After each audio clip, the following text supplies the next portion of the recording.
Morning students study টাইমলৈ সকলোকে স্বাগতম জনাইছোঁ। আজি আমি আলোচনা কৰিম ক্লাছ 10 চেপ্টাৰ 4.4 কুৱেশ্যন নম্বৰ 1 2 নম্বৰটো কি দিছে যে মূলবোৰৰ প্ৰকৃতি নিৰ্ণয় কৰা।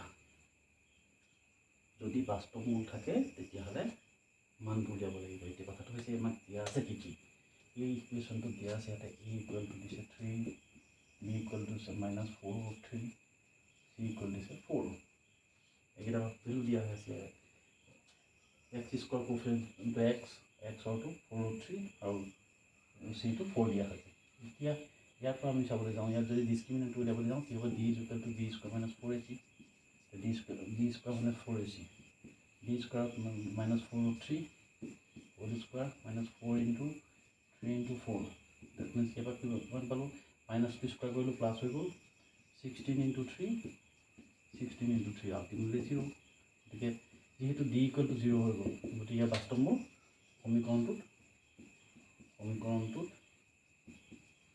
বাস্তৱ মূল আছে। সমীকৰণটোত বাস্তৱ মূল আছে আমি ইয়াৰ পৰা প্ৰমাণ কৰিব পাৰিলোঁ যে d square - 4ac equal to 0 যেহেতু 0 হৈ গ'ল গতিকে ইয়াতে সমীকৰণটোত বাস্তৱ মূল আছে।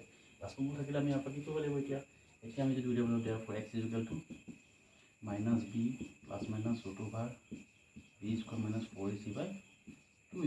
ইয়াতে যদি ভেলু বহাব যাওঁ -b মানটো কি আছে মাইনাস ইনটু -4/3 প্লাস মাইনাস ইয়াৰ ভেলুটো আমি পাই গ'লোঁ 0, গতিকে কাম নাই। 2 ইনটু আমাক a মানটো কিমান দিয়া হৈছে 3 দিয়া হৈছে, 3 পালোঁ। গতিকে ইয়াত এনচাৰটো ইয়াতে b square - 4ac equal to 0, গতিকে ইয়াত আমি ভেলু বহাবই নালাগে, 0 পালোঁ। এতিয়া চাবলৈ যাওঁতে মাইনাস প্লাস 4/3/6 কাটিলোঁ 2 কাটিলোঁ 3 এইটো যদি কাটি দিওঁ ইয়াতো √3 থাকিলে মানে আল্টিমেটলি কি থাকিলে equal to 2/√3 x equal to 2/√3। ইয়াতে যেহেতু বাস্তৱ মূল আছে মূলকেইটা নিৰ্ণয় মূলকেইটা কি হ'ব এতিয়া নিৰ্ণয় মূলবোৰ হ'ব 2/√3, 2/√3। যিহেতু ইয়াতে এটা মূল ওলালে গতিকে ইয়াতে আমি যেহেতু এইটো x স্কোয়াৰ আছে দুটা মূল থাকিব গতিকে মূলকেইটা একেই হ'ব মানে 2/√3 আহিব দুইটাৰ ক্ষেত্ৰতে। গতিকে নিৰ্ণয় মূলবোৰ কি হ'ব 2/√3। এইটো আপুনি উলিয়াবলগীয়া। Thank U.